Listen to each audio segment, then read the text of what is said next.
Bapak, Ibu, Saudara yang dikasihi Tuhan, Salam, selamat pagi. Pagi hari ini bersama kita akan merenungkan akan firman Tuhan sebelum kita bersama-sama melakukan aktivitas pada hari ini. Semoga Bapak Ibu semuanya dalam sehat sejahtera. Sebelum kami membacakan firman Tuhan, kita renungkan dan kita hayati bersama. Mari kita berdoa. Bapa Allah yang makasih, puji syukur kami panjatkan kehadiran Bapa atas segala berkat dan kasih Tuhan, penyertaan Tuhan di dalam kami, berserta keluarga kami masing-masing beristirahat di malam Tuhan. Bisa bangun pagi ini dengan penuh sukacita, bahagia dan selamat Tuhan. Bapa, sebelum kami melakukan aktivitas kegiatan pada hari ini, kami ingin merenungkan, menghayati akan firman-Mu. Kiranya bukalah hati kami Tuhan, bisa memahami akan firman-Mu, terlebih melaksanakan firman-Mu dalam kehidupan kami sehari lepas hari. Di dalam nama Tuhan kami Yesus Kristus, kami berdoa. Amin. Bapak, Ibu, Saudara dikasihi Tuhan, firman Tuhan yang perlu kita hayati bersama pada pagi hari ini terambil dari Roma 15 ayat 29 sampai 33 yang sangat singkat sekali. Yang demikian firman-Nya. Dan aku tahu bahwa jika aku datang mengunjungi kamu, aku akan melakukannya dengan penuh berkat Kristus. Tetapi demi Kristus Tuhan kita dan demi kasih Roh, aku menasihatkan kamu, saudara-saudara, untuk bergumul bersama-sama dengan aku dalam doa kepada Allah untuk aku, supaya aku terpelihara dari orang-orang yang tidak taat di Yudea, dan supaya pelayananku untuk Yerusalem disambut dengan baik oleh orang-orang kudus di sana, agar aku yang dengan sukacita datang kepadamu oleh kehendak Allah, beroleh keseragaman bersama-sama dengan kamu. Allah, sumber damai sejahtera, menyertai kamu sekalian. Amin. Bapak Ibu yang saya kasih, yang terkasih dalam Tuhan Yesus Kristus, pelayanan yang kita lakukan bagi Tuhan dan sesama tidak surut dari persoalan, pergumulan, bahkan juga gesekan dengan pihak lain. Meskipun suatu pelayanan yang dilakukan bersama mempunyai tujuan yang sama-sama baik, namun karena berbagai latar belakang yang berbeda dari setiap pelayan Tuhan, maka cara, gaya, maupun ekspresi dalam pelayanan bisa berbeda-beda. Perbedaan ini jika tidak disikapi dan dikelola dengan baik akan dapat menimbulkan persoalan dan gesekan. Lantas bagaimanakah sikap kita dalam menyikapi perbedaan atau bahkan persoalan dalam pelayanan tersebut? Mari kita belajar dari Rasul Paulus mengenai hal ini. Rasul Paulus mendoakan jemaat Roma agar Allah sumber damai sejahtera hadir di tengah-tengah mereka. Demikian pula Paulus meminta didoakan oleh jemaat Roma agar pelayanan yang dilakukannya di Yerusalem, yakni perihal memberikan persembahan kepada orang-orang miskin di sana, dapat disambut dengan baik oleh jemaat di situ. Juga agar pelayanan tersebut dapat berjalan dengan baik tanpa diganggu oleh orang-orang Yahudi yang selama ini begitu gencar ingin menggagalkan pelayanannya, bahkan seringkali ingin membunuhnya. Alasan Paulus meminta jemaat Roma mendoakannya ialah karena mereka tidak bertemu secara fisik, melainkan melalui surat yang ditulis oleh sekretarisnya yang bernama Tertius. Bahwa ia seringkali keinginan untuk mengunjungi jemaat di Roma agar dapat lebih mudah memberikan berkat Kristus berupa pengajaran pada mereka, namun tak pernah terwujud karena selalu terhalang. Apabila pelayanan di Yerusalem berjalan dengan baik dan lancar, ia akan mengunjungi Roma dengan hati yang penuh sukacita sebelum pada akhirnya pergi menuju Spanyol. Setiap dari kita yang selama ini sudah mengambil bagian dalam pelayanan, maka hendaknya jangan pernah malu untuk meminta orang lain untuk mendoakan kita. Minimal doa dari orang tua, suami atau istri atau anak-anak kita.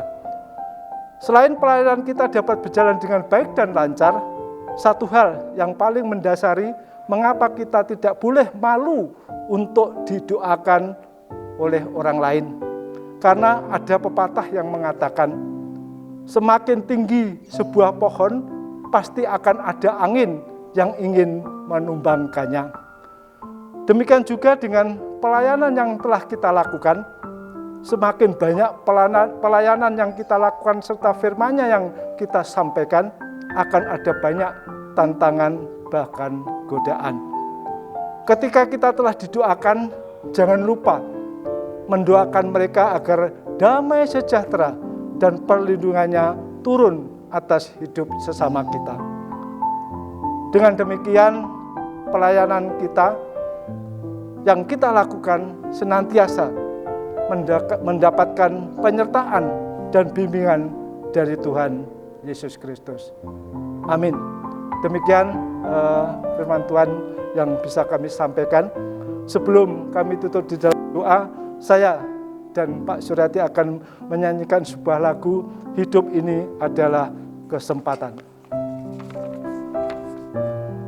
Hidup ini adalah kesempatan. Hidup ini untuk melayani Tuhan. Jangan sia-siakan waktu yang Tuhan beri. Hidup ini hanya sementara. Oh Tuhan, pakailah hidupku selagi aku masih kuat.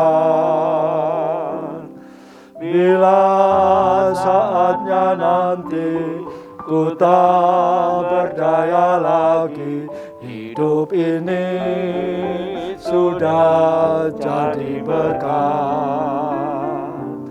Oh Tuhan, pakailah hidupku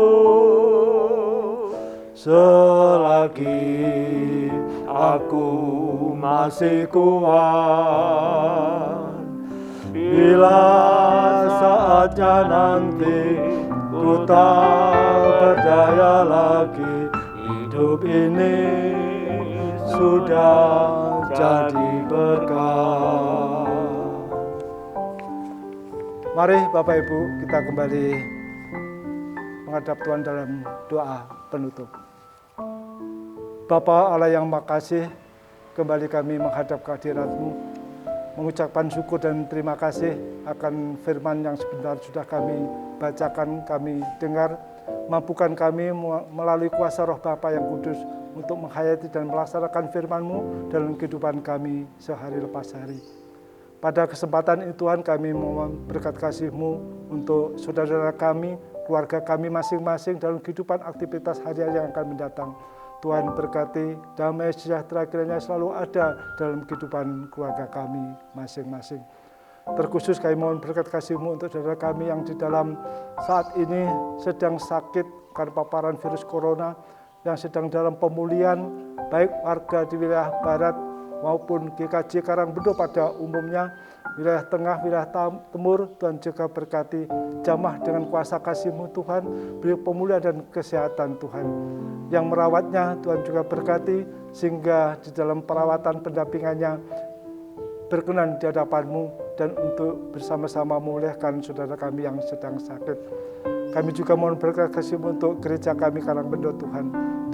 Tuhan berkati semua siapapun yang terlibat di dalam pelayanan, baik Bapak Pendeta, anggota majelis, para komisi bidang, para teman-teman pekerja gereja, mulmet dan Satgas Covid. Tuhan juga berkati di dalam pelayanan Tuhan, sehingga semuanya itu hanya dilakukan untuk kemuliaan nama Tuhan.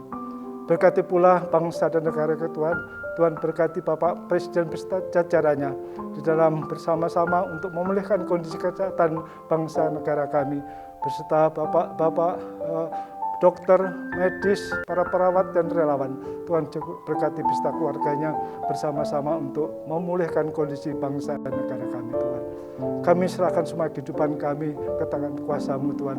Lindungi kami, Tuhan, dari paparan virus corona. Namun kami percaya hanya kuasa Tuhan, nyatakan Tuhan, kuasa Tuhan untuk memulihkan kondisi bangsa, negara, dan dunia ini dari permasalahan virus-virus yang terjadi, Tuhan. Demikian Bapa seruan dan doa kami. Kami menyadari di dalam menghadap Bapa doa ini terselip hal yang tidak berkenan di dalam Bapa sudi mengampuninya. Semua kami mohon di dalam nama Tuhan kami Yesus Kristus, Juru Selamat kami yang hidup, yang selalu mengajar kami doa Bapa kami. Bapa kami yang di surga, dikuduskanlah nama-Mu, datanglah kerajaan-Mu, jadikanlah kehendak-Mu di bumi seperti di surga. Berilah kami pada hari ini makan kami yang secukupnya, dan ampunilah kami akan kesalahan kami, seperti kami juga mengampuni orang yang bersalah kepada kami. Dan janganlah membawa kami ke dalam cobaan, tetapi lepaskanlah kami daripada yang jahat. Karena Engkau-lah ya Bapa yang punya kerajaan, kuasa, kemuliaan sampai selama-lamanya. Amin. Demikian Bapak Ibu Saudara dikasih Tuhan, saat teduh yang bisa kami sampaikan pada pagi hari ini. Kurang lebihnya saya mohon maaf. Tuhan memberkati. Amin.